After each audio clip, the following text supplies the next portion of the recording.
This is video 81, United Provinces, Empire Total War. We're playing this on hard, remember, that's hard for the battles and hard also for the campaigns. If you remember, we'd had a couple of forces come out and meet us.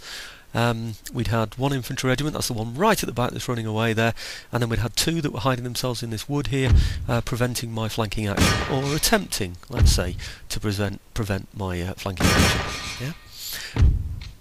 I've got dragoons, as you can see there, chasing those infantry off before they can get off the battlefield and then regroup. I'm sending another lot in there as well now, just to help them and make it all a little bit quicker. Having fought the first action with the infantry unit that came down to attack me, cleared out the woods as well, and now reforming my troops for an assault on the major part of their force. If you remember, their force is very similar in size to mine. It's not the kind of rebellion that you'd expect in France, where you get firelock armed citizenry. These are troops that are equipped very similar to my own. They've got the same type of bayonets, they're regular infantry, or some of them are militia, and we've also got Minutemen as well. But you need to remember that the French regular infantry do fight close combat better than mine anyway, so not that that's the case for all of them, certainly not their militia. He's occupying a building there, you can see in the background, so as well as clearing away those that were hiding in the woods and the forlorn hope that he sent out to greet me, very nice welcoming party for him, he's now occupying some a building and some walls around it perhaps. This seems to be his main strong point.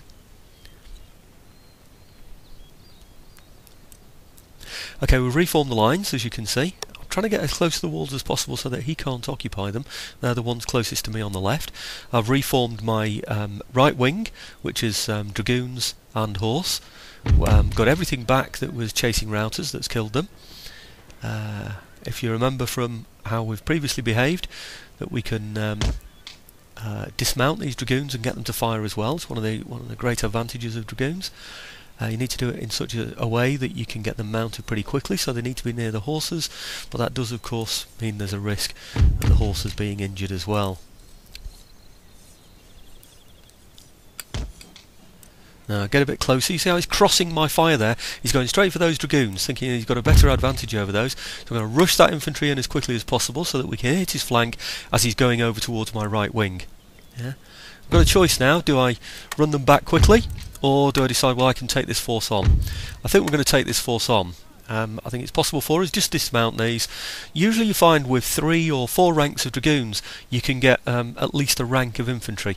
No, we're still in the very early stages of this game. I know it seems to have been playing a long time, many hours, but we still, none of us have got up to the level of technology where we can fire by rank. So even organised infantry regiments, regular troops, can only fire their front rank, the same as dragoons can. Yeah. So 3-4 units of dragoons, bearing in mind there's ranks of dragoons, sorry, bearing in mind there are about 60, there are 3 lots of 60 dragoons there on that wing. That's making 180. I can dismount those, not quite 180 because they've taken casualties of course, but certainly at least 120, probably more. I can dismount all of those and make what is almost one line of around about 120, firing against usually a third of 120 because they've made his army small. Now of course I can't fire the whole length of all of the ranks. Some on the left hand side there, perhaps some on the right won't be able to get the angle of fire, but still you get the picture. We've got the advantage there with our dragoons over his infantry. The other advantage dragoons have got of course is we can always remount when he loses his stamina, his morale, his willingness to fight, and then we can chase him from the field as well. Here are our dragoons on the left hand side. We're still considering what to do with these, finding out what he was doing, because I was a bit preoccupied there with the right flank, or well, the right flank of the infantry and the right wing of the army. You'll notice I've brought my grenadiers. He hasn't got any grenadiers. These are the first grenadiers that I've seen in the game. I've got them from some research I stole some time ago for grenades. I particularly like dragoons. They do have their own advantages, which you'll be finding in a minute. I'll bring those over to the left hand side to support that left hand side. Now you notice I've grouped all the infantry in one. That means that they'll operate as one force, so I can angle them, so I can get my overall angle right in order to line up against his army there, and that means then that my left wing there is in the right position. So a good angle across there.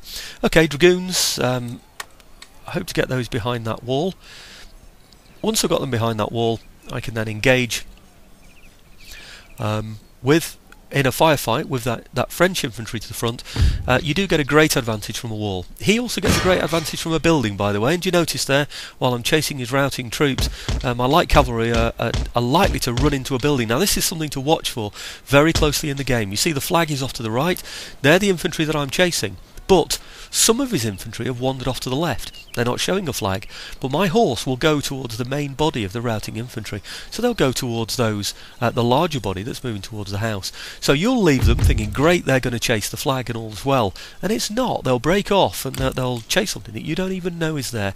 You'll run straight into other infantry, perhaps in square formation, which you would have done with that forward infantry there, and certainly you'd have taken fire from that building. You could have lost the whole of that cavalry unit, which is extremely valuable to you for chasing off routing enemy units. So what I've done is I've run them to the back of the battlefield, waited for his infantry to, I was going to say, get together as much as routing troops can. Yeah, and now we're going to attack them again coming off the battlefield. It even looked like they were beginning to reform, actually, those troops. Yeah. A bit naughty doing that, you know, splitting up and some going towards the building in order to attract me, but you see that, yes, they were actually reforming, those routing troops. But they're going again now. They've wavered enough for me to be able to take them, so that's not such a bad thing. I'm hoping they're far enough away now from the main battle for them to become isolated and for me to be able to take them out. Unfortunately, this battle, by the look of it, is not going to be possible to complete on this video. I am sorry about that. It's a pain when you have to wait for a new video or to start up a new video on YouTube, but I am going to have to do that because anything I edit out of this, I think is going to lose the flow of the battle and it's just going to spoil it, I'm afraid. So you can see those grenadiers there behind the wall, engaging with that infantry to their front, obviously getting the advantage over there. It looks, I haven't inspected them closely yet, but it looked as though his infantry had gone behind a wall on there as well. See, here we go again with the horse. So his infantry have come all the way back in again, into the battlefield, in towards the house, attracting my cavalry into a dangerous area where they're exposed to fire from the house and possible fire from a square formation that he might form in the middle there next to the house. So this is why I need to rush in my infantry now. I do need to engage his infantry, otherwise my cavalry are going to get into some trouble here. I'm sending in some dragoons as well to help out that cavalry.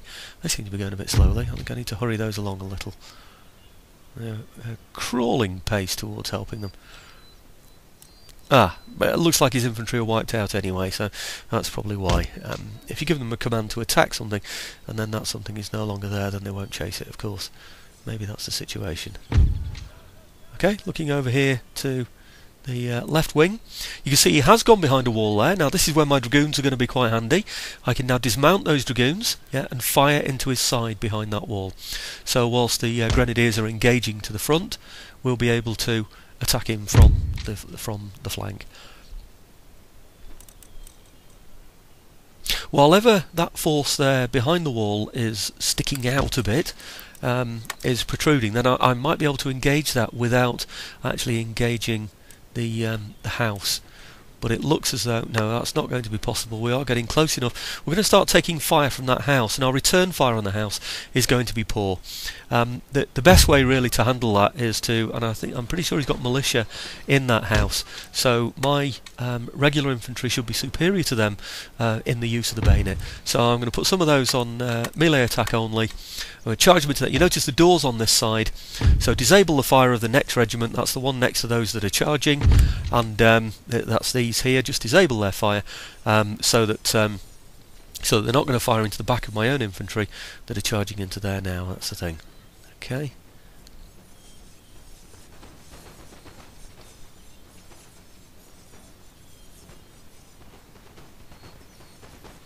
It's not showing disabled fire on there because I've got the whole line highlighted at the moment. But anyway, there we go into the building. We're engaging from behind the wall. The grenadiers are about to go in. Stick around, we're going to get some grenades in against those soon, so we should have a bit of fun with the grenadiers. So please come back to the next video, and I'm really sorry I wasn't able to finish it on this one, but I think you can see that we are polishing them off. It is worth taking the time, doing the battle piecemeal, breaking the battle up into parts so that we can completely wipe out the French rebels, and so that Paris gains those valuable what is it? clamp down on rebellion or something. They're called points, which will allow me to stabilise Paris much quicker than otherwise I could.